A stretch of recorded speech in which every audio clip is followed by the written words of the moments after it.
2025 সালে বিশ্বের সেরা মিউজিক ইনফ্লুয়েন্সার হিসেবে নাম লিখেছেন বিটিএস খ্যাত তারকা ভি।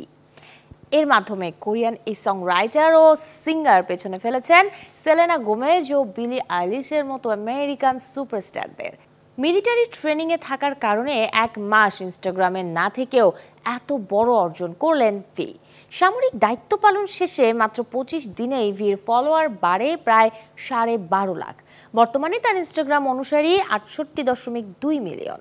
বিশ্বব্যাপী ইনফ্লুয়েন্সারদের র্যাঙ্কিং প্রকাশকারী সংস্থা হাইপ অডিটের তথ্য মতে সঙ্গীত ইনফ্লুয়েন্সার হিসেবে কে পপ তারকা ভি এর পরই 2 ও 3-এ অবস্থান সেলেনা গোমেজ এবং বিলি আইলিশের। এদিকে চতুর্থ ও পঞ্চমেও আছে 2 কে পপ তারকা বিটিএস এর জিমিন ও ব্ল্যাকপিঙ্কের লিসা। অন্যদিকে বিশ্বের সকল সেরা ইনফ্লুয়েন্সারদের তালিকাতেও আছে ভির নাম। ক্রিশ্চিয়ানো রোনালদো এবং লিওনেল মেসির পরেই আছেন তিনি।